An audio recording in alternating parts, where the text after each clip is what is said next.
Let's bring in Randy Weingard now. Randy is the longtime president of the American Federation of Teachers. In the simplest of terms, great to be with you. What do America's teachers need to return to their classrooms in the fall? What's it going to take? So let me just debunk one myth, Craig, because we put out, as you know, a plan to reopen schools safely in April. So this is not about politics for us. This is about safety and equity for both our kids and for our members and for our teachers. Randy, are America's teachers prepared to make sure that students are wearing masks, to make sure that they are socially distancing?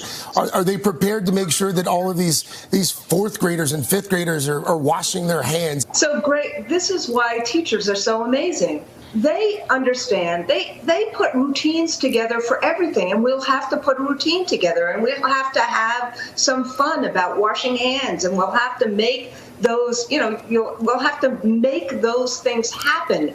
But that's why, because the equity concerns of getting our kids back to school is really important. And frankly, just because Donald Trump wants to take a risk with people who go to bars or beaches, those of us who have spent our life teaching kids are not going to take a risk with kids or with our members' lives. We know what will prevent a virus spread in a school. We've done a lot of research, and frankly, the president trying to ignore research and science or trying to pressure the CDC to change that science is not okay with parents or with teachers. Randy, and this is what, let me just say one more thing. This is what I'm scared about, and I said this in an interview yesterday. If too many of our members believe Donald Trump's hyperbole instead of somebody like Andrew Cuomo's caution about their health and safety, we're going to have a whole lot of people retire early, quit, take a leave. So at the very same time that kids need these experienced teachers because they're facing three crises, they need people to kind of calm them down, focus on their well-being and their instruction. We're going to see a huge brain drain in the next few weeks.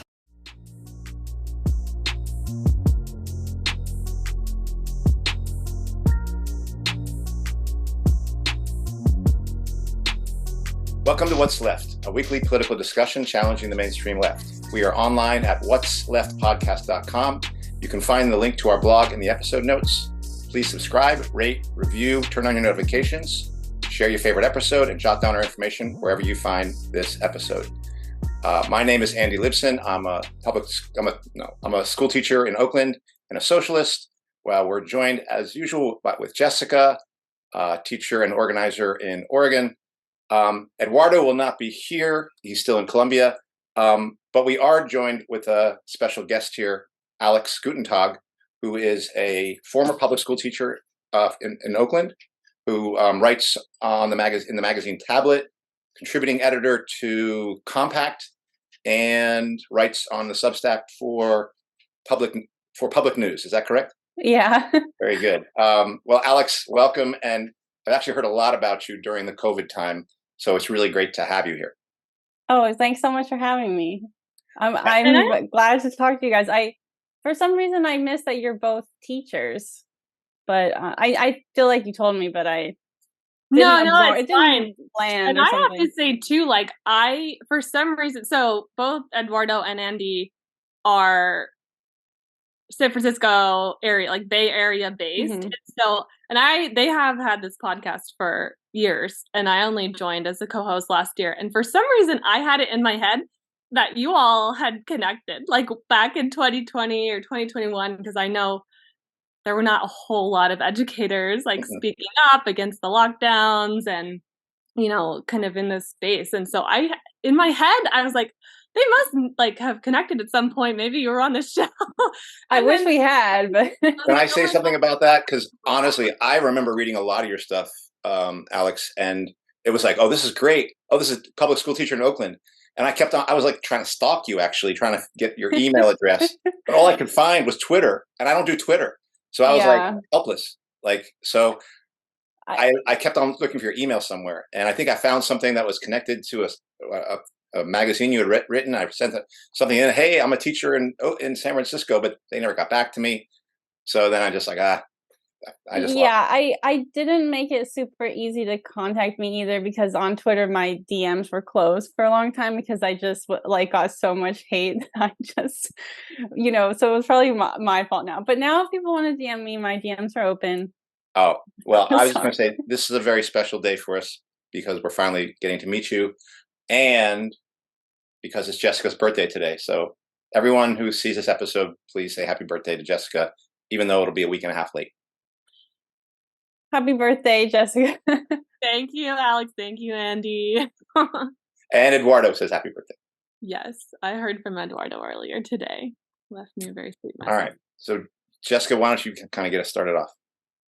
Yeah, I mean, I would love to just kind of let Alex introduce herself. And I'm sure some of our readers have followed her work, like especially the tablet. Trying to remember like when your first tablet piece was, that 2021?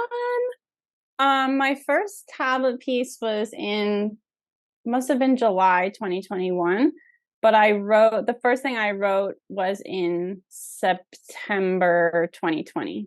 Okay. Yeah. So, but it wasn't in tablet. I'm sure a lot of people have read your articles, but I'm sure there's also audience members who aren't familiar with your work. So I would love to maybe just let you introduce yourself and kind of talk a little bit about your background. I know you're a public school teacher, sort of pre-COVID era. And then, yeah, I've been really appreciative of your work. I feel like you've been one of the most kind of cogent voices this whole time, and just very consistent and clear. And yeah, just as an educator who has been really frustrated the past few years, and all of us on the show have been kind of involved in the education space in some capacity. So it's just been really amazing to have your analysis. And so how did you were a teacher? Tell us your background. So I was a teacher in New York City for 3 years, and then in Oakland for 5 years. And I taught special education. I also always taught in a low income setting. So my students were pretty high need in a lot of different ways. And when the school closures started, I just thought it would be 2 weeks. I wasn't really tapped into what was going on, but I had misgivings. I started to have misgivings the first week of the closures. And then when it was announced that it was going to be extended to be, I think, a whole month or 2 months, that's when I felt like, oh my gosh, this is not going to be good. I just kept thinking about certain students I had, like in New York City. A lot of my students were homeless and they were in the shelter system. I had one student who had 10 siblings in the same room as him, with him and his mom in the shelter. And I just thought, this is not going to work. Like, this school closure situation is not going to work for every kid, because some students don't have a great place to be at home, and even if it's great, it might not be the most conducive to learning. I also sort of felt like we were already from the beginning in that spring creating a really unequal situation, because I knew some students in more affluent schools were getting more Zoom school, whereas in the low income setting, they basically got nothing. I also taught at the middle school level, and what was going on was that teachers would have, this was the only thing they were kind of expected to do, was just have like an hour of office hours every day and put work online. And that's just not really sufficient. We didn't really have a lot of options because most kids didn't have a computer and internet. Like, you need the two to start. And then even when they passed out computers, a lot of students, probably a third, didn't have internet. So I think that whole spring, they basically lost, which already seems like a really big deal to me, and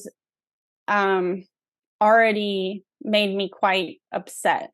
But I thought, well, everyone's going to realize in the summer that this is not working, number one. And number two, we have all this data now showing that kids in schools are not really a site of risk. Like kids are not at risk for severe. I don't want to say something. Is this on YouTube? Don't worry about it. I mean, well, okay, you could worry about it. Say whatever you want.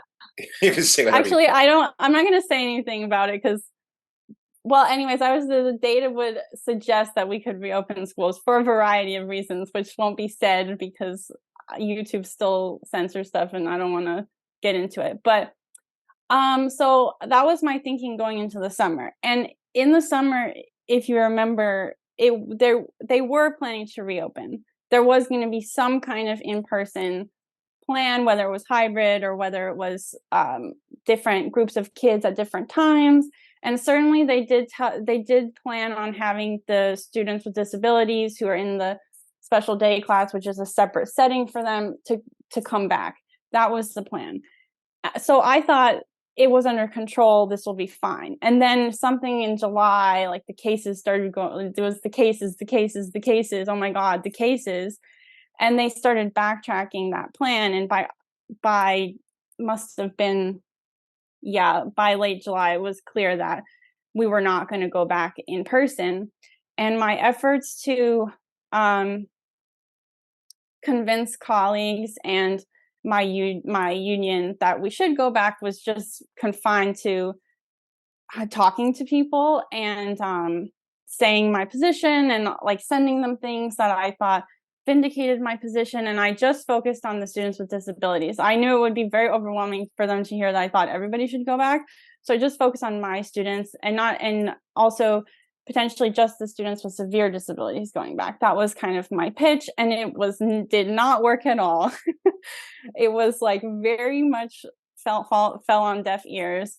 And that's kind of when I realized that what was going on was deeply irrational and that there was no hope for change from within. So I decided that I would have to advocate to the outside world to say what was really going on with virtual learning, which was that it doesn't work and it's creepy and weird. And to say that there wasn't really a scientific basis to keep it in place, as opposed to all these other things we could have done.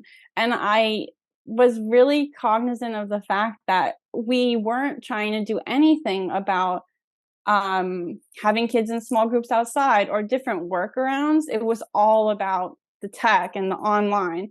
So the first thing I wrote was, I'm sure it's horrible. Like, I don't encourage anyone to read this article because it's probably really didn't stand the test of time, but it was called The Virtual Education Shock Doctrine, about all my thoughts on like why. I read that. It was good. Okay.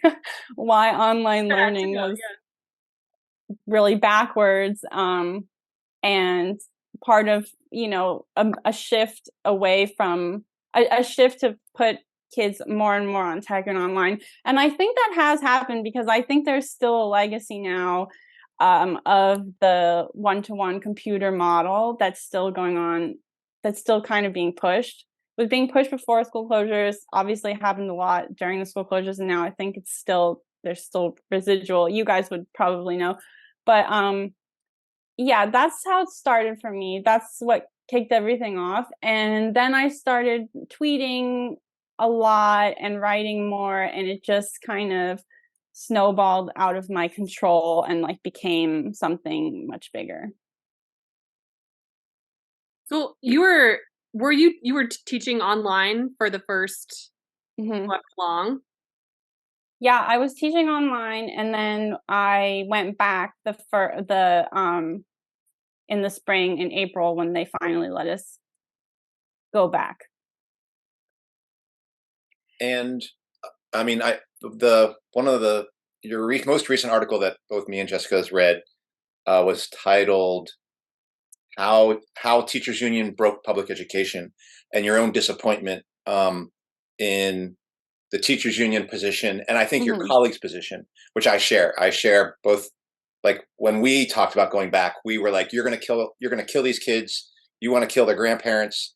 You want to kill us. Like that's the kind of stuff people were talking about, despite the fact that all the data that was, even the lies that CDC were telling didn't even add up to people getting killed from this stuff. So, and it was absurd, but it was what teachers were saying.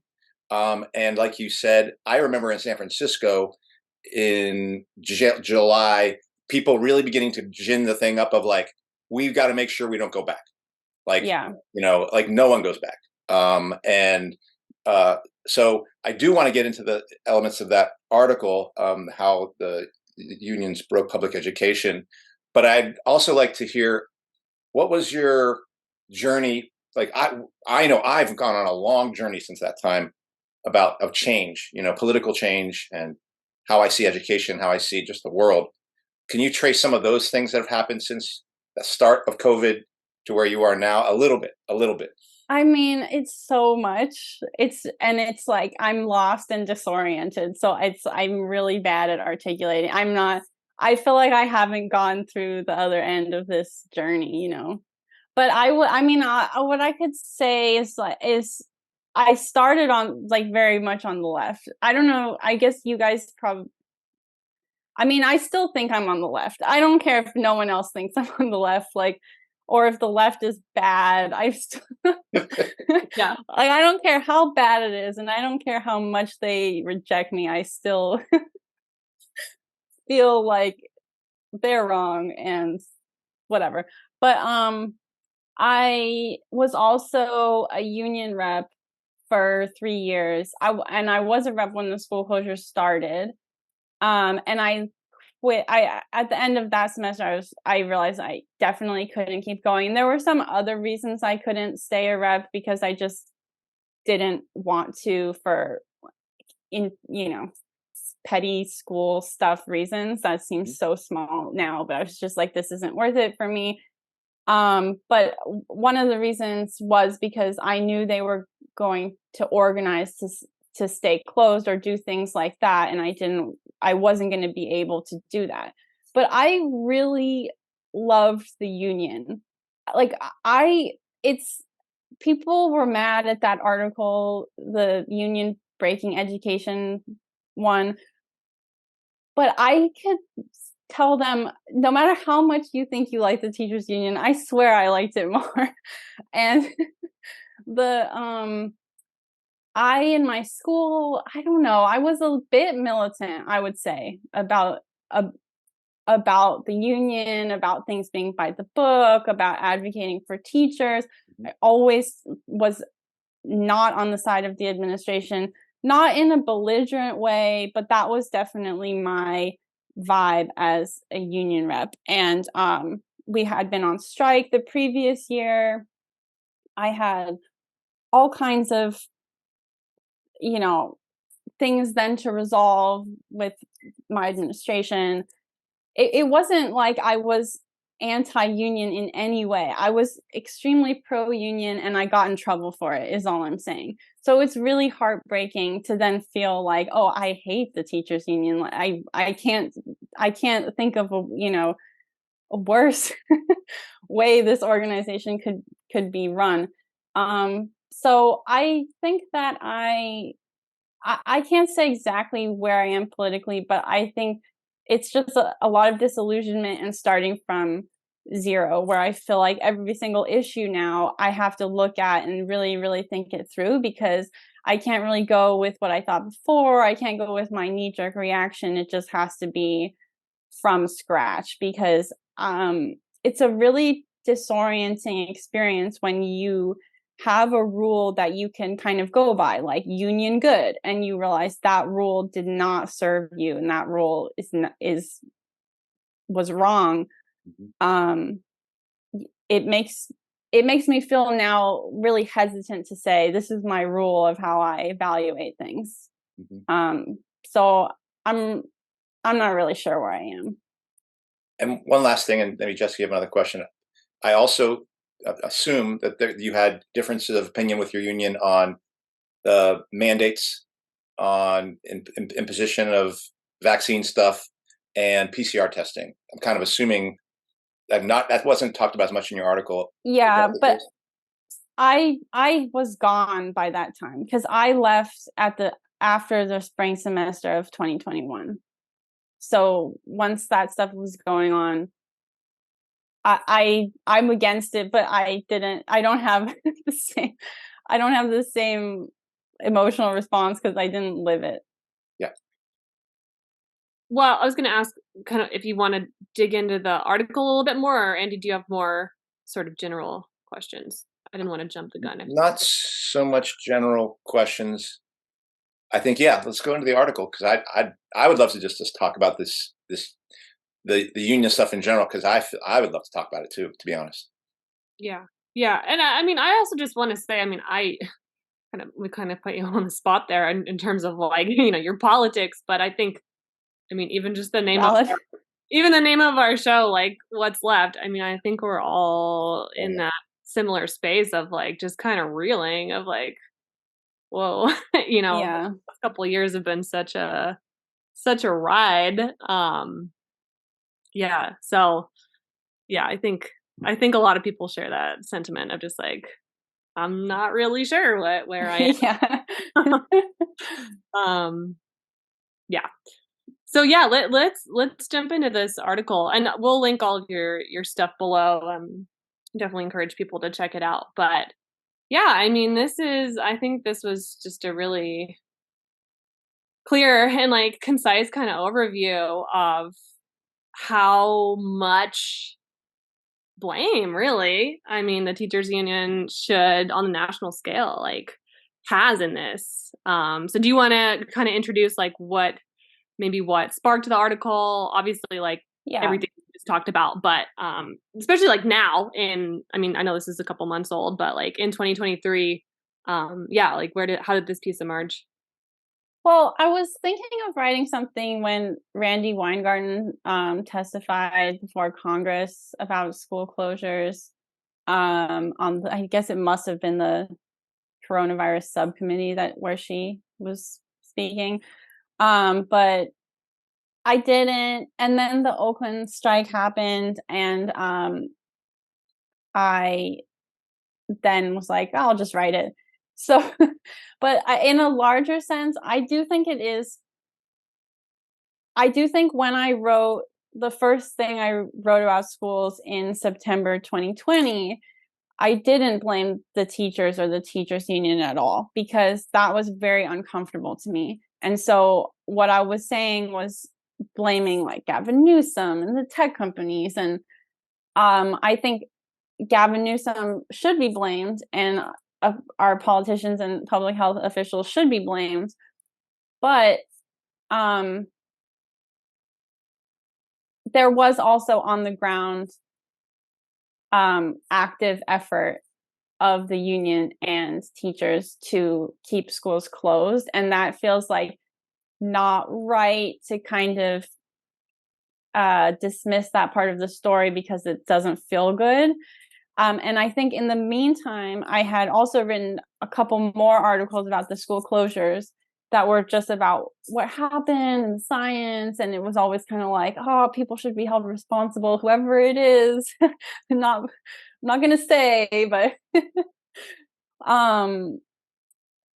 I wanted to kind of write this thing where I felt like this is the last thing I'm going to say about the school closures, and it's just going to be, hopefully, I really hope it's the last thing, and it's just going to be the truth, which is what happened, which is that unfortunately, I think an organization that was supposed to protect public schools ended up doing a lot of damage to public schools. And I also wanted to write something from that perspective because a lot of the time on the political right, there will be this anti-teachers union sentiment where the solution is always privatization and the solution is charter schools, voucher system, etc. And I think that I don't really have at this point an argument against them because I don't know what to say to defend the teachers union in the public schools, but I wanted to write something that explained a little bit how the union failed on its own terms, and how the thing that was this public common good of public education is falling apart, and there's not necessarily a solution for what to do about that. And I don't think that privatization is really going to fix that. It's you still need that common good.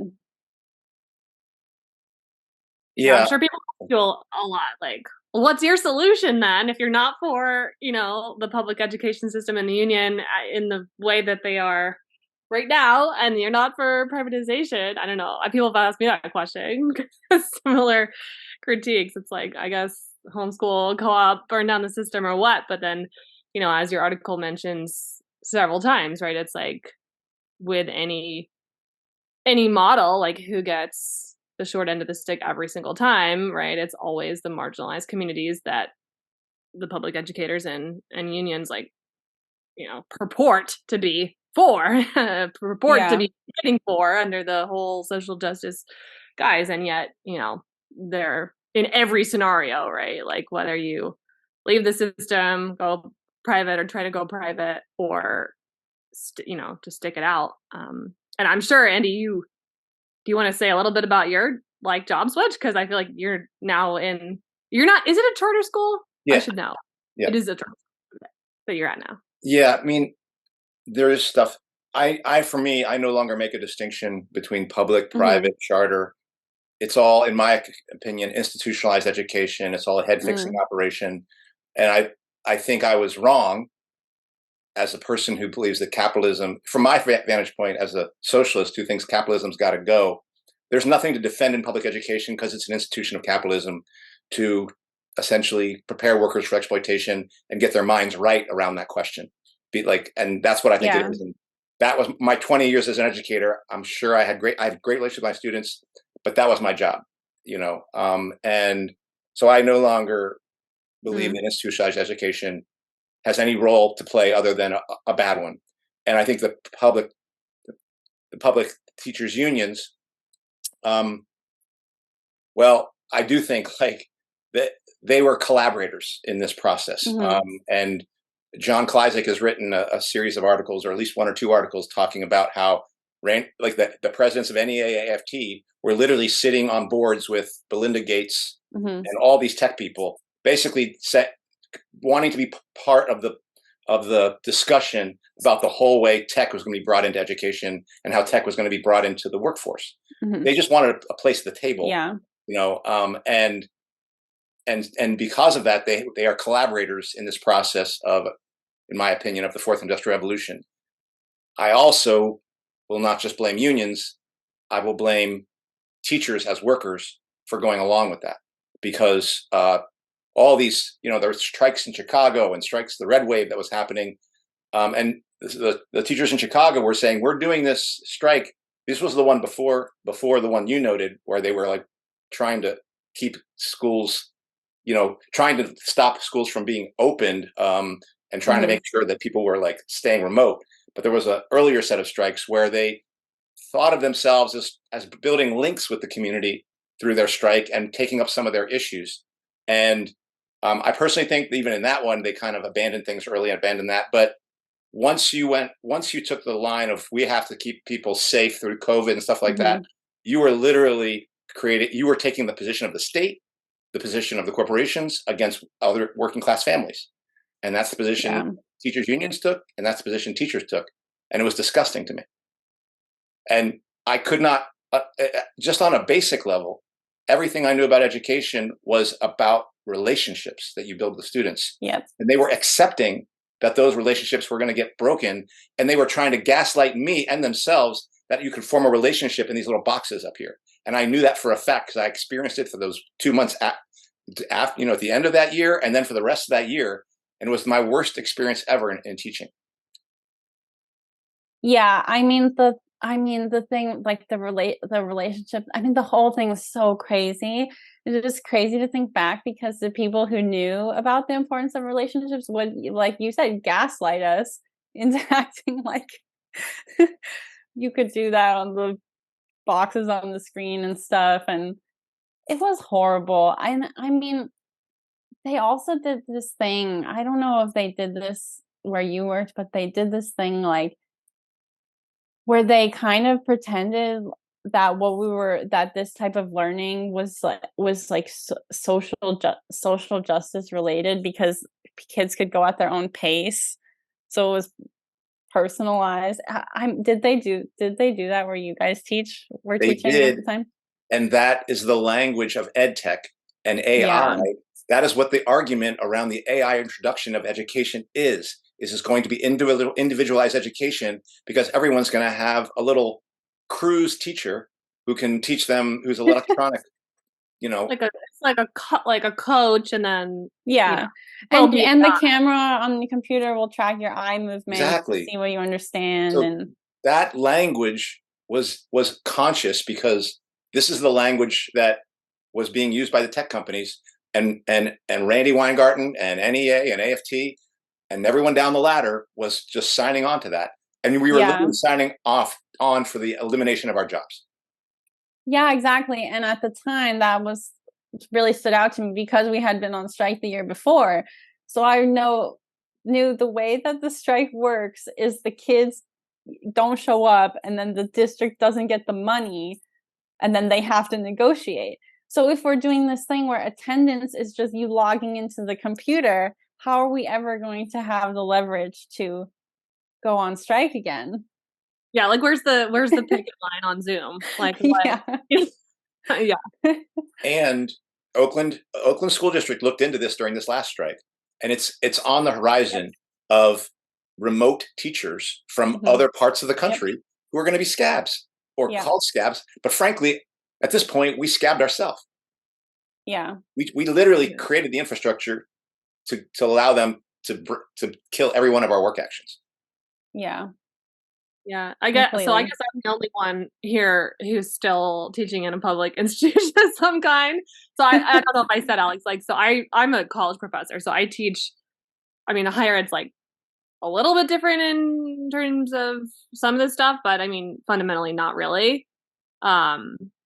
And yeah, like just on that point, Andy, that you said about sort of not making a distinction, because I mean, I'm not for privatization or charter schools either. Like obviously it's everything I'm against, but even like, so I'm not at the institution I was teaching at, like 2020, 2021. I'm now at like a rural, I'm at a rural public university in Eastern Oregon, and it's just crazy, like how many arms of corporate privatization, like they just have their hands in every single pocket of our supposedly public education, even now that we're like back full-time in person, even though supposedly, and we're in like a fairly conservative area, so it's not even like the culture isn't even on the same level that it was when I was back in Seattle before.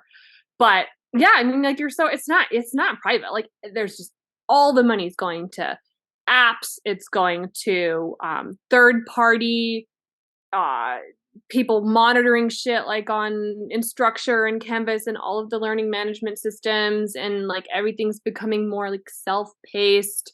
So it's not a public education, in my opinion. Yeah. And I think too, like I was interested, like your article opens like talking about the whole like common good sort of thing that the unions, and that, I mean, I was a member of my union. I wasn't on leadership, like, but I would go to all the meetings, and we did some short-term strikes. So I was like very very pro union, but I started to notice, even the couple of years like before COVID, that more like even just in meetings, like the amount of time that was starting to be spent on stuff that was not salary and maybe like health insurance, like basic benefits, just started to get bigger and bigger. And it was like, yeah, like the climate justice days and pronouns and like all of this like culture wars stuff started to take up more and more space. And then like once COVID happened, it was just like, all right, full on. Yeah. Full on. Yeah, I mean, in my union, I noticed it a little bit, and it just started really small. It started like, I have a motion to condemn Donald Trump for the kids in cages. Yeah. And you're just like, okay, I mean, this is not what the meeting's about, but sure, we condemn, let the kids out of the cages, whatever you say. I have a second for kids. Yeah. Like, no one's gonna be like, I think I don't care about that, at that, at that time, whatever. Like even though I felt like that was, not necessarily even appropriate, it's like not even worth my time to even say anything. It's like, let's let them say what they want, get their motion, whatever. And it started like that, but it then became extreme. I mean, and the extreme iteration of it was during school closures in the summer of 2020, when all the union did was try to remove the police from Oakland public schools and not negotiate with the district about how we were going to reopen. I could not believe it, because whatever you think about removing the police from Oakland public schools, it was symbolic. If you look at that number, like the number of police, it's symbolic. It doesn't affect people. And what most people see in the schools are the security officers. That doesn't have anything to do with the Oakland Police Department. So they're focusing on something that affects like a few schools, over something that affects every kid in the district. Yes, and they were gonna. Why do you care? And they were gonna be on Zoom. Like, what? It just, I mean, it was wild.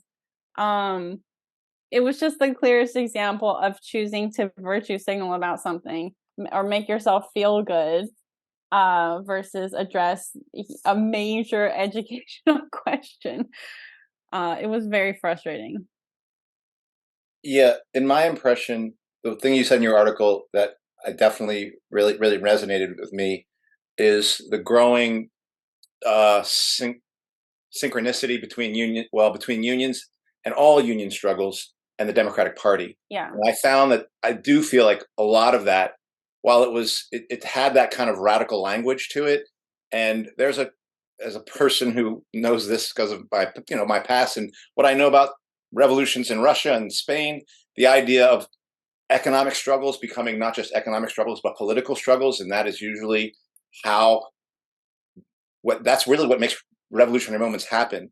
And so there were radicals who were like thinking that they weren't going to just take up economic demands but political demands, but forgot that for the mass strike or general strike, that was the basis for that transition happening, not just your tiny little union taking up a single demand. Because if you put it in the context of your tiny little union, that was largely going to be driven by your union bureaucracy, which was entirely tied to the Democratic Party. And so really all these radicals, including myself, who fell for this kind of stuff, were doing was driving people through our union towards the Democratic Party. And that to me is what was driving this. It wasn't even, I think you put it in terms of fanaticism in your thing. If it was fanaticism for the Democratic Party, not fanaticism for change, and people didn't see it that way, but that's what it ultimately became. And if you have fanaticism for Democratic Party, not only are you not for change, you are now completely an establishment tool. And that is what the unions, and I feel like a lot of my colleagues, became establishment tools, by basically fighting for things that were harming our students, harming education, harming the world. And it was, so that's kind of how I started to see that. And I think that the criticism you made about the ties of our union to the Democratic Party, that's how I largely see most of these things. Yeah, I think that it makes sense that the union does political donations, you would expect that because you expect the union to spend money on things that are in the interest of teachers. But the amount of donations it makes that has absolutely nothing to do with teachers is crazy. And the amount of things on the, NEA, AFT websites about the political things they're interested in don't have anything to do with teaching conditions, working conditions, pay. And then I think that the way that they kind of get away with it is that they make every single part of the Democratic Party platform something that affects our students. And that's why this is we don't care about the education of our students, but we care about all these parts of the Democratic Party platform that affect our students. I think it's not good, and it's seeped so much into also some of the other directives teachers get that don't come from the union. It's kind of like I felt like sometimes in my district, it was like the district will be really pushing platform stuff, Democratic Party stuff, and then the union will be pushing the same, but like from in a slightly different way, and it's just kind of, I don't know.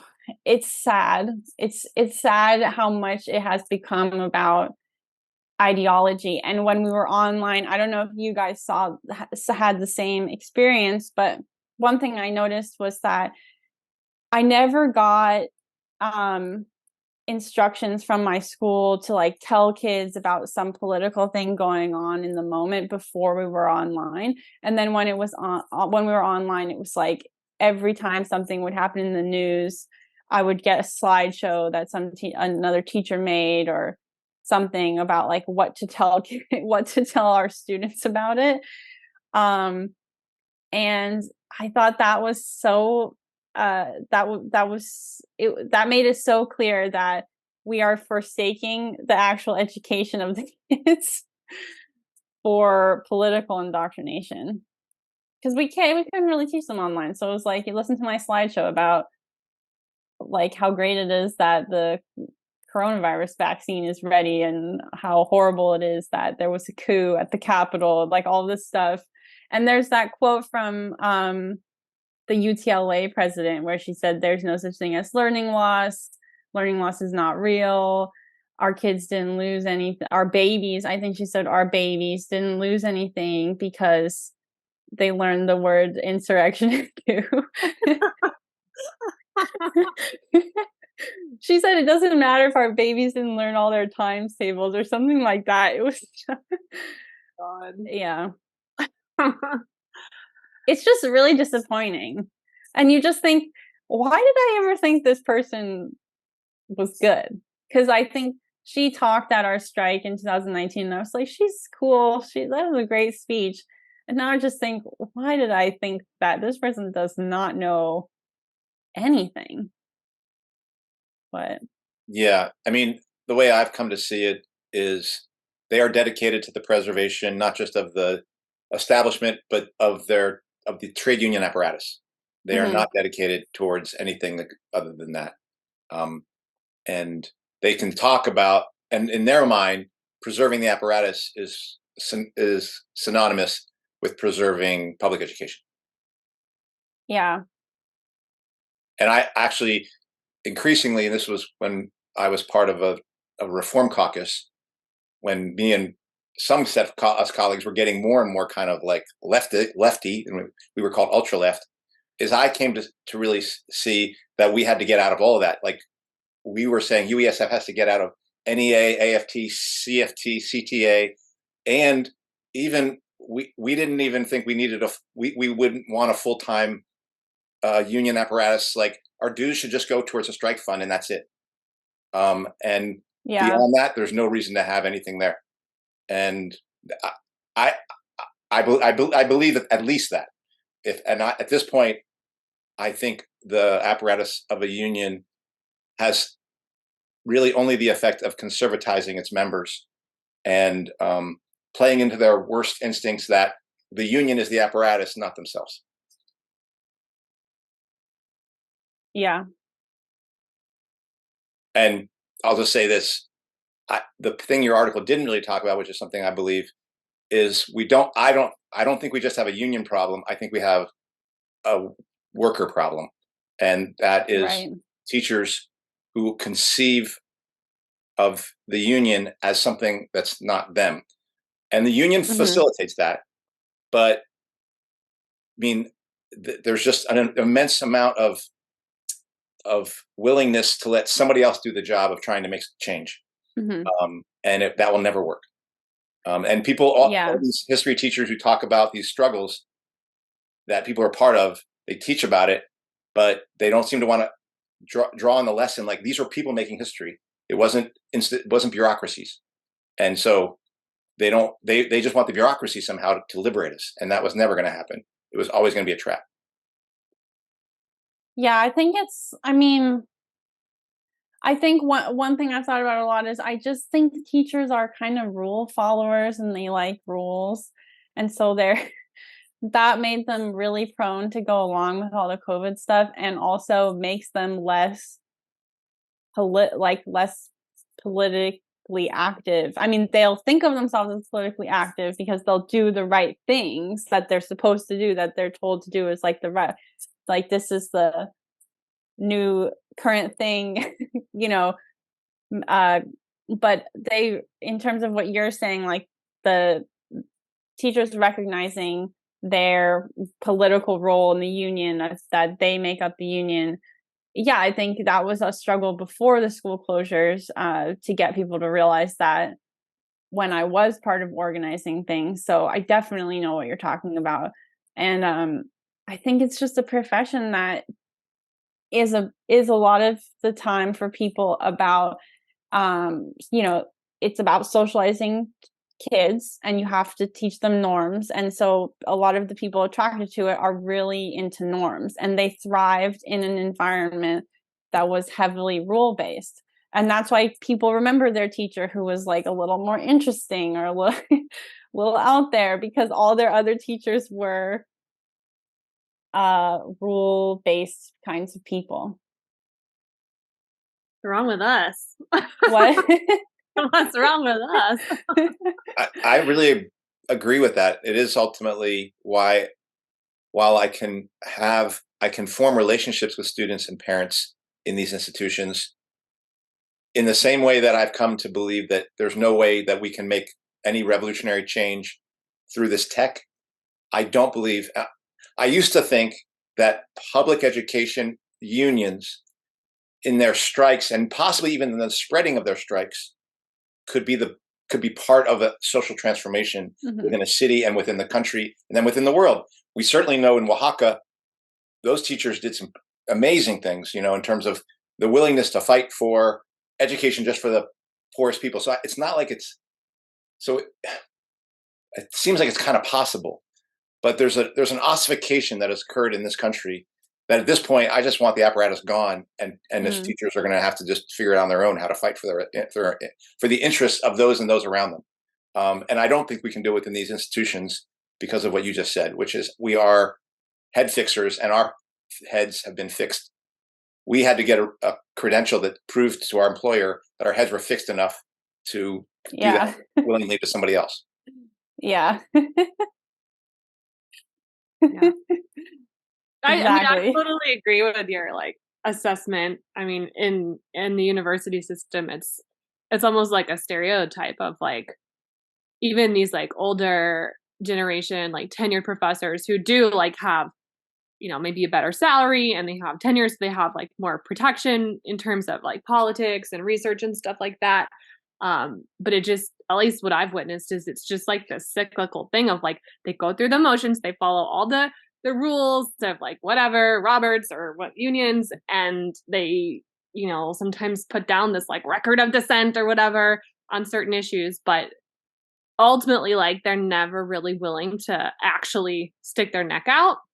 And obviously, I mean, it's not like teachers by and large are well paid.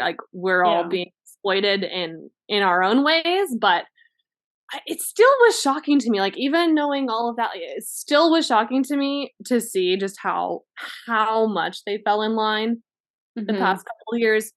Because to me, it was like, okay, set aside like all like your relationship to your students, everything you know about how power works, set all that aside. Like, to me, they were laying the bricks of their own, like the destruction of their own profession. And to me, it's just like, I can't understand how they couldn't see that. Because it's inconceivable to them that the narrative could have been wrong.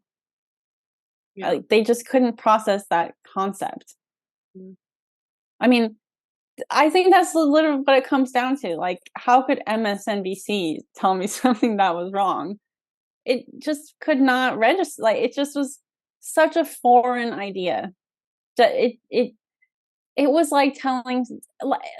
That's what I felt like with the things I was saying to people. Sometimes it wasn't like they thought, oh my God. Well, some of it was like, I did feel like they were like, oh, you must be MAGA or something. That doesn't make sense.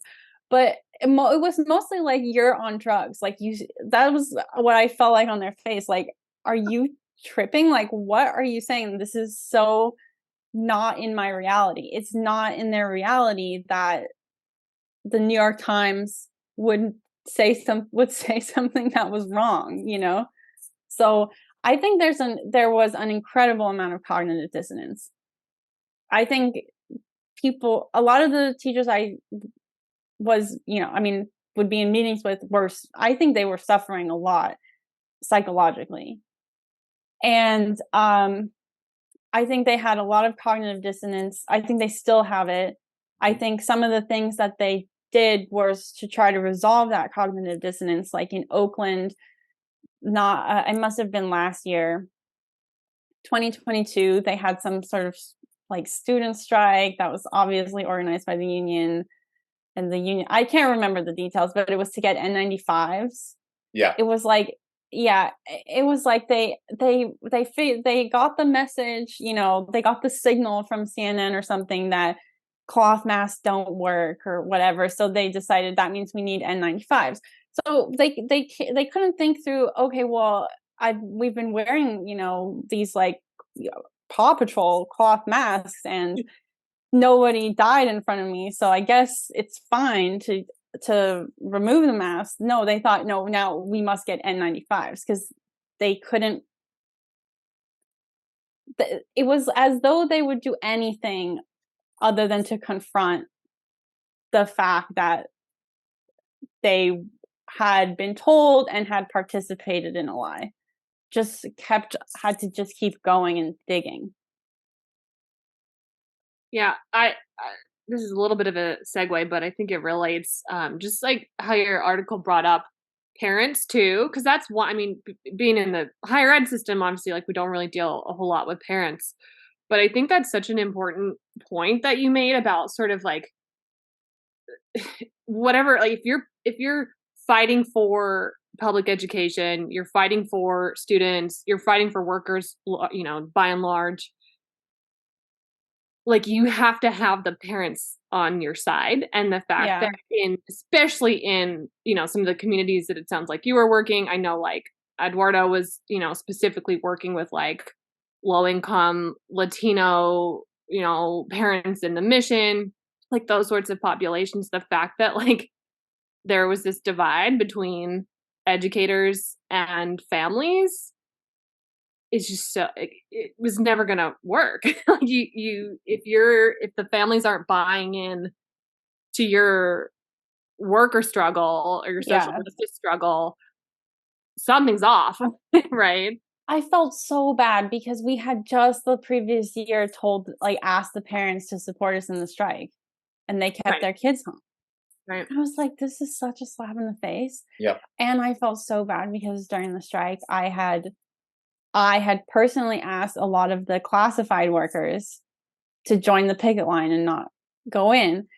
And they did. They're usually the first ones, like, they completely supported us. And they were on the picket line with us, and they they didn't get paid like they could have gone in and got paid. And then what we did was then, like, again, a slap in the face. Like, a lot of those people, like the custodian subs, the cafeteria workers, the subs for the cafeteria workers, those people were out of work. Yep. And I remember during our strike, there was this one, like someone who like would get part-time work at the cafeteria if someone was out, and this was a big deal because they couldn't go to work. So we made sure like we gave them something at like a big, present at the end. And a lot of the teachers really cared about this. And then during the school closures, it was like, that person does not exist. None of the custodian subs, cafeteria workers exist. It's like, who cares what happens to their jobs? It was bad. It was really sad. It was not right. And I still feel personally guilty for having been really gung-ho during that strike. And I feel like said a lot of things to people to like convince them to get on board with the union, and put in a lot of rhetoric to legitimize the union. And I felt like during school closures, I regret every minute of that because I regret ever telling like my colleagues to listen to the union as a general principle.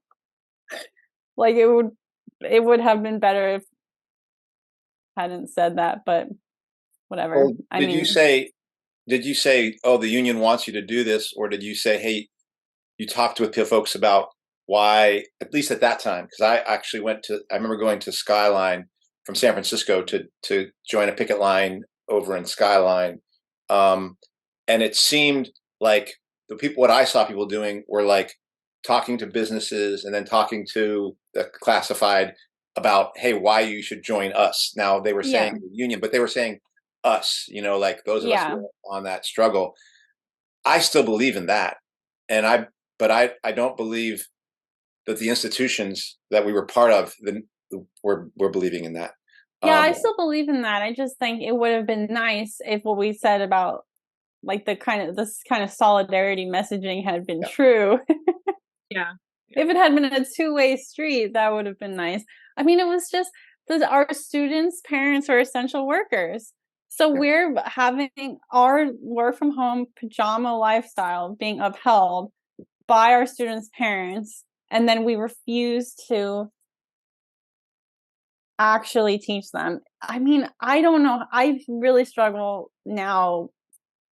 I still struggle to understand how people think that's defensible, but it isn't defensible, but it is completely it's like a knife in the idea of working class solidarity. It's like, it's literally, it's like taking a hammer to glass.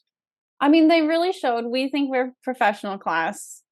All our friends are professional class, like, all our friends and partners, like roommates, whatever, all of them are working from home. So we're in the work from home class. How could you expect us to, do what the people delivering food do, or, Amazon delivery? Like, we don't keep the lights on. That's gross. Cooties if you do that. Yeah. I am curious, in light of what you've come to see of your union, what would you say? Would you believe in a union today in any teacher workplace, in any workplace? Because I do believe you when you say, I love the idea of VURBL. I love unions. But what would be your idea of healing them, or fixing them, or rebuilding them? If you could just say, oh, this is what we should do, kind of thing. I mean, that's a good question, and I really don't know. I do think, I still think they're needed. I mean, definitely. I mean, I don't know. Do you guys think there's a difference between private sector unions and public sector unions, or do you think it's the same issues? I think it's the same issue. I mean, roughly, but yes, I think they're, in my opinion, they both have the same. They're both tied to the Democratic Party and all that, or they're tied to some state apparatus. Some go Republican, but either way, they're emissaries of the state. Yeah. Yeah, largely I agree. I mean, I'm inclined to say that they're needed, but I think it should be a really small bureaucracy. I don't think it should snowball into a huge bureaucracy. I think that's where a lot of the problems come, because the people who rise to the top of those bureaucracies, and I feel like I saw it in real time in the teachers union and I didn't realize what I was seeing. But the people who rise to the top are committed to gaining power and maintaining the power of the union. They're not committed to like the cause of what the union was set up to do. Like they don't have a functional mindset. Their mindset is about power, and that's how and why they rise to the top. So I don't know how to avoid that, but I think that's a big part of why the power and the scope of the union just continues to expand. I think what you said, about a strike fund with very little bureaucracy attached to it. Most of the things the union does, the teachers union does, I don't think are necessary. So yeah, I would say bargaining and a strike fund, and then try to keep everything else to a minimum. But I don't know how that works out in reality and how you prevent things from getting out of control. So I don't know. You guys probably have better solutions. I don't really have a solution. Well, none of us have a solution. I can guarantee that. But I'm curious, Jessica, we haven't had that conversation. So how would you answer that? I mean, I don't know if you could, because I mean, all of those things that both of you just mentioned sound great, but I think we're so, like, the culture's so far. I mean, I guess I can only speak for like academia, but like there's no, I don't feel like there's enough understanding of even just like history and like what I think you brought this up earlier, Alex, of like what is a union like there to do? I feel like that fundamental understanding is so not there, that even if you did all of those things, I don't know.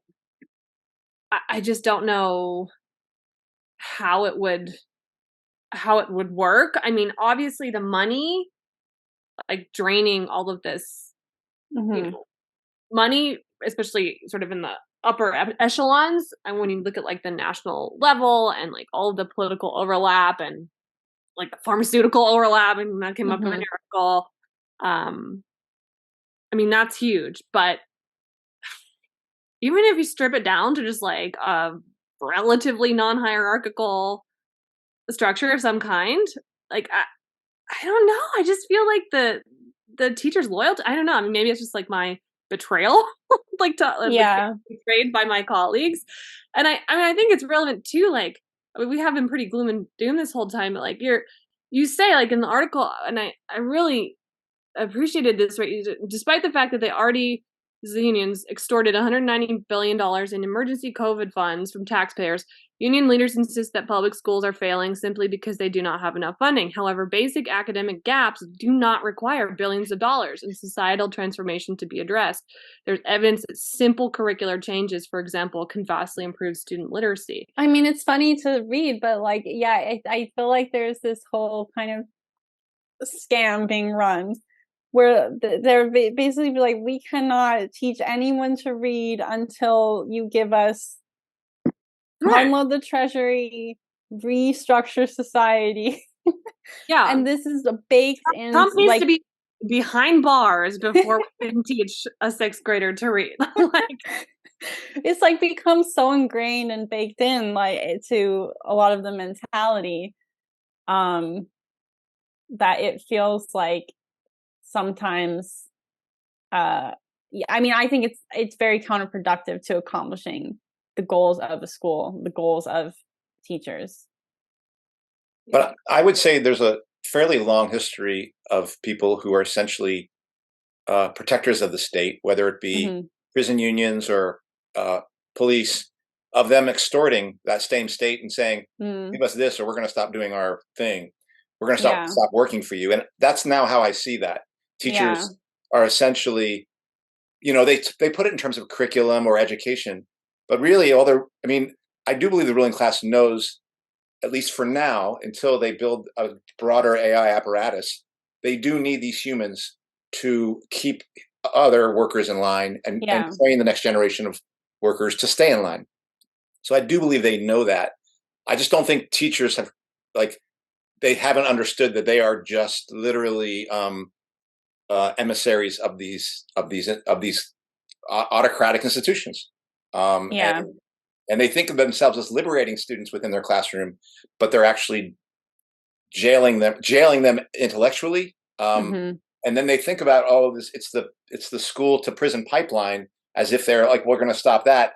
But you're literally building a different prison for them now, and it's and they don't see that. And so it's that's why I do believe, for me, I remember reading about how the IWW, the International Workers of the World, didn't believe in a contract in their labor struggles, because they felt a contract actually would codify. Then lawyers then somebody else, an arbiter, is going to get in and decide what's going to happen between the worker and management. And they were like, no, we want everything decided by struggle. And we don't want to think that these lines of words are what defend you. We want workers to understand that they defend themselves. I'm starting to understand at least the value of that way of thinking. And that has led me to believe that all these things have to go. And workers are going to have to, I do understand how the apparatus is protecting them at one level, but it's actually, it's a much bigger hindrance to change than it is a protector. And I feel like the institutions themselves have to decay and be destroyed in whatever way possible. And I know that the state, we're going to sue you, we're going to fine you. And then workers are supposed to get up in arms that the apparatus is being fined. And I'm like, no, go ahead and fine them. Go ahead and sue them. I think they actually have to go away, and workers are going to have to just face the state and their boss and figure out how to organize with each other to defend themselves. Because I feel like the minute a union forms, the clock is ticking on the ossification and the bureaucracy. And you have a small, in my opinion, you have a small window of time by which that local struggle gets spread and becomes a bigger struggle, and where a bigger change could happen. Because if you just say, we're going to put it into a form of a contract, then we're going to have a union apparatus defend it, then it's a wrap at that point. Yeah, I think the bureaucracy problem is not it should be understood in like every issue that we come up against, how there's often a bureaucracy in place. It's actually meant to solve the problem, but it's just perpetuating the problem because it's in the interest of the bureaucracy to keep it going at a certain point. And this explains a lot of the issues that you come up against that make no sense. And it's just because people aren't incentivized to do the thing that would make sense, because then they'd have less power. It's just a lot of different issues are like that. So it's hard to realize, but then it's applicable in a lot of different circumstances. I think the thing, I don't know how you guys feel, but I really struggle with forgiving the teachers or as people, kind of. I don't know how you feel about it. Because it does come down to certain decisions that people made as individuals, and things they went along with. And I think that at the time, I guess in 2020, at some point, I decided, I guess I'm just waging a silent war against everyone I know. But now it's, very much, I have a lot of distance from it. So I feel like now is the time to kind of try to understand and forgive, but I really can't. I can kind of move on, but I can't really forgive people. I don't know how do you feel about it? I wish Eduardo was here, because I feel like he's really passionate about this. Yes. I mean, I feel similar. I So I switched to the institution I'm at now. I guess it was end of 2021. Mm-hmm. After like being the person at the front of the front lines and being like, "Rah," or whatever, protesting in the president's office and shit like that. And like at my new institution, like I'm happy to be friends with people who are not, who stood for different things, but I didn't join the union. I still feel like kind of weird about that, but especially because it's like a small campus and like most of my colleagues are in it and fairly passionate about it. But I'm like, it didn't protect me when I needed protection. So like, why? Mm-hmm. I mean, not to be like individualistic about it, but like why would I waste my time and my energy when like they don't have my back when it matters? Did you need protection because of mandates and stuff? Yeah. So Yeah. I ended up like getting a job offer at where I am now, like 2 weeks before I would have found out for sure if they were going to fire me. Mm-hmm. But my institution rejected, I think it was around like 70% of exemption requests. Wow. A lot of those were medical, like they fired Mm-hmm. just because it was a big like biomedical hub, University of Washington in Seattle. But yeah, like nobody had our back. Like that's what a union's for. You're supposed to job or salary, and like they were literally. I mean, I was called everything under the sun, like MAGA, racist, and all of it. Domestic terrorist. Like it's just, I mean, it's crazy. But I mean, the other thing, like just like future stuff. Since we're talking about that, I mean, I increasingly wonder, like, what is this world going to look at as these kids who have lost out on this education, and that's kind of where your article ends. It's a pretty bleak like ending. The children who never catch up will grow into damaged, illiterate adults who cannot participate in labor force and who are plagued by social dysfunction and decay. Ultimately, the union will achieve its vision of remaking the world, only it will be a broken, disfigured world that no one wants. And I mean, I don't even think that sounds so harsh. I mean, but you're right. Like I see them a little older, but it was like, I saw immediately after the lockdowns, like this just social dysfunction. Clearly, like college students were just not prepared for like basic things. And now it's like getting worse and worse. I taught a high school in the college, like high school aged kids this summer taking a college class, and like they were talking about like they were in middle school, like they basically just missed middle school. Yeah. And it's just and then I think about like the kids who missed first, second, third grade. Like I just think we're in for a shit show. like what's gonna happen to all these people? They just seem like target, like just sitting ducks for whatever hellscape is, building. Yeah, I think at each age range affected, it will look different. But I mean, even just kids who are in college, if you talk to 22-year-olds now, they really seem like teenagers because they didn't really go through the things they needed to work out. Like they were at home. That's one issue. Then like what you said, the kids in kindergarten, first grade, second grade, they really didn't get what they needed to get at that age at all. My students were in middle school. I feel like that's a really make or break time for a lot of kids. And it turned a lot of situations that could have been like, you're okay, you're on a trajectory to lead a good life into a completely different situation. And all of those situations add up. I think when we were in school closures, I just kept thinking about the fact that it's very hard for kids to come back from winter break or from summer break. They have to relearn the routines. They have to remember what it is to be in school. And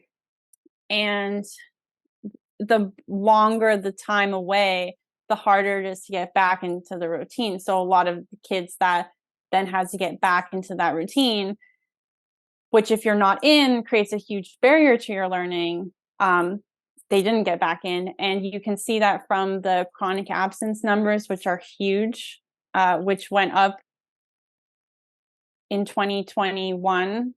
We're really high. We're really high in 2022. We're really high in 2023. And they're not going down. So I think we're going to see a lot of ripple effects, and it will really have changed society in very clear ways. And we're going to be able to look at countries like in Europe where they opened the schools in the fall of 2020, or I guess even in Sweden, like they kept it open for under 16s in the spring of 2020. You'll be able to see in like certain comparisons to those countries. You might be able to see certain comparisons between states. But I think that was one thing that I felt that people didn't understand at the time in 2020, which I think they do understand now, which was that it wasn't just an issue about kids or families or parents or teachers. It was really a whole of society thing, because at some point, everybody's going to be impacted by what has happened to the younger generation. When we're old, the younger generation is going to need to take care of us. So we need them to, be able to run things. And if they can't, that's not good for anybody.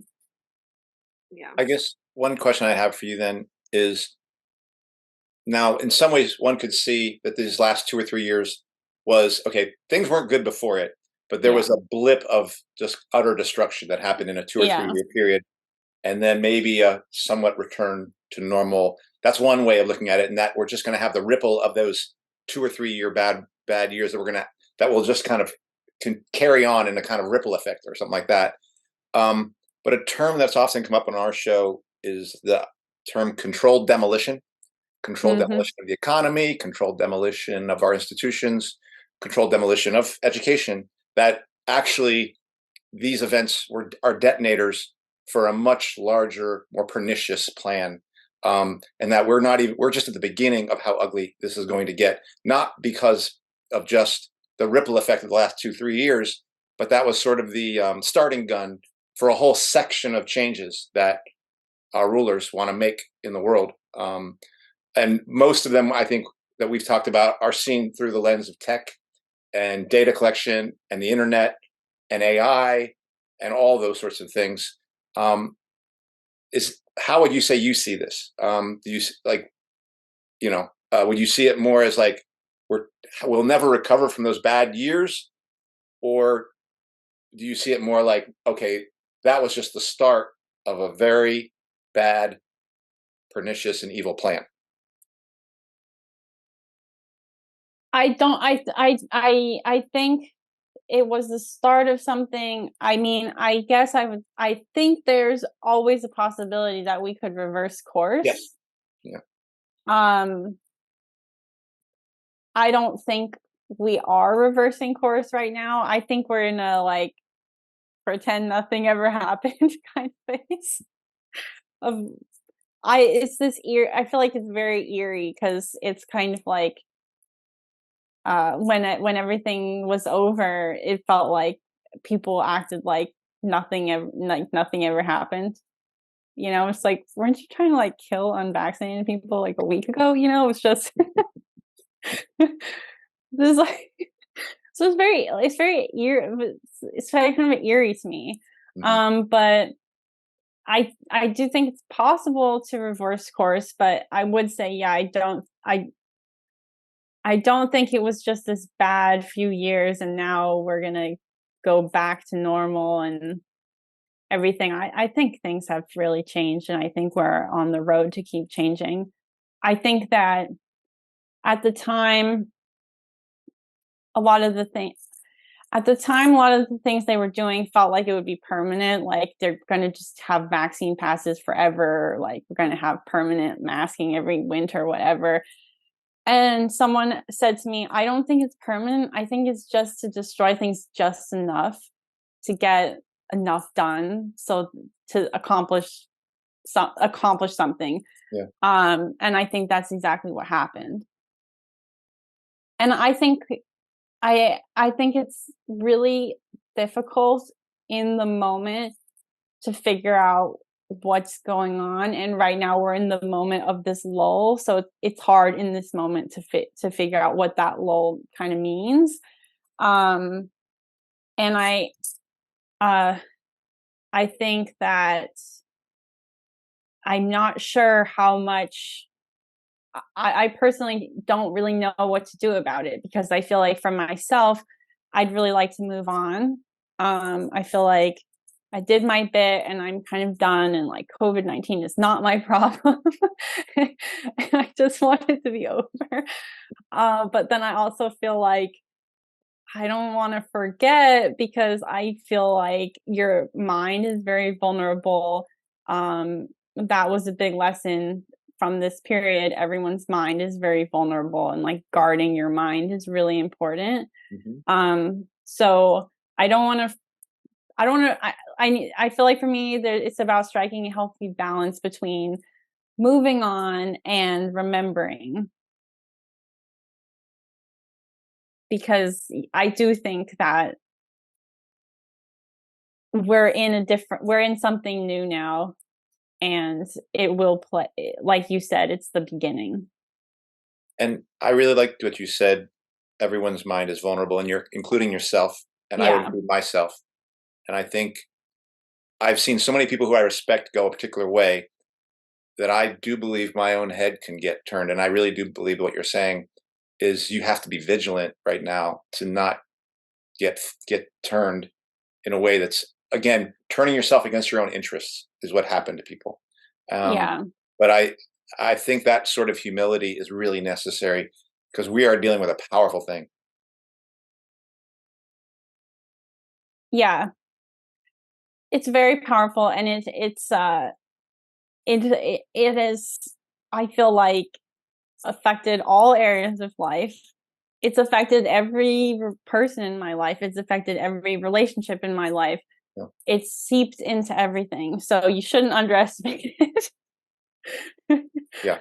No, I really agree with that. And I think whether you are a freedom person and you feel like I knew COVID all along, I don't think anyone should get comfortable and think that they can't get turned somehow. But I do believe I am not hopeless about the idea of us turning it back. I just have come into a deeper sense of that. Wow, we have to change so much more than I thought we had to change. Yeah. I thought of myself as a revolutionary, and now when I think about a revolution, it's like, whoa, it was a lot of change before. Now it's got to be way more than that. I'm like, oh boy, that's hard, But I don't see a way around it. I just don't see a way around it. I mean, I think the thing that does give me hope is that there were people all along the way who said no. So, I feel like that there's this natural human fail-safe kind of mechanism where there will be people, hopefully still us, if we guard our minds, but there will always be people who will instinctively say no. It was almost like this animalistic thing. I mean, for me, it was like just pure instinct. Because if I thought it through, I would have made completely different decisions. Be like, I'd like to keep my friends. I'd like to keep my job that I love. That would have been my rational mind. Mm-hmm. So I do think there's this almost animal response that people go through where they're like, this is my line and I'm not gonna break with that. So I have confidence that will always be there. Just like hope it's not, it just has to be enough. Yeah. I agree. Jessica, anything else? No, I think that's a great note to end on. Yep. Preserve the primal animal instinct. Yes. Like years of evolutionary instinct that's built up to protect you and society and your community. I mean, we could reread the final line of your article, but I think we should end on this note. Yeah, more hopeful. Alex, do you want to, why don't you plug your stuff? Like, where can people find you, and what do you have coming up, if there's anything? Okay, so you can find me on Twitter. It's at GalaxyBrain, GALEXBRANE. And I still write for tablet. You can find me there. But I started like 3 months ago working for Public News on Substack, which is Michael Schellenberger's Substack. He's one of the guys that did the Twitter files. So I've been working on censorship stuff and abuse of power stuff with him and his team. Also, Leighton Woodhouse also founded that. So it was a nice transition for me to go from like censored COVID commentator to someone talking about censorship. So anyways, you can find me on Substack too, just under my name or through Public. I think that's the end of my plugs. Right on. Yeah, we'll link everything below so if people want to check it out. All right, Alex, thank you very much for joining us today. This was an awesome discussion, and hopefully you can join us for future things, that talking about union, talking about censorship. There's a lot of things, talking about keeping our minds safe. I think that's what I would say. Come back on anytime. Yeah. Thanks so much for having me. This was really fun. It's great to meet like-minded educators. Yeah, there's like 10 of us, right? Exactly. All 10 of us. And 3 of them are here. All right, well, that does it for this week's episode. What's Left is a weekly political podcast channel challenging the mainstream left. We post information about our topics and our guests on the episode notes, wherever you found this episode, or on our blog, what'sleftpodcast.com. You can find past episodes of this podcast channel there and connect with us. I remind folks, if you like anything you've heard here, please subscribe, rate, review, turn on your notifications to any of our 9 platforms: Spotify, iTunes, Stitcher, Google Play, Bitchute, Odysee, Rumble, YouTube, or Telegram. If you would like to give us feedback about something you've heard or suggest something for us to cover, contact us through our blog. So for Jessica, happy birthday. Alex, thank you so much. And for Andy, we'll be signing off, and we'll see you next week.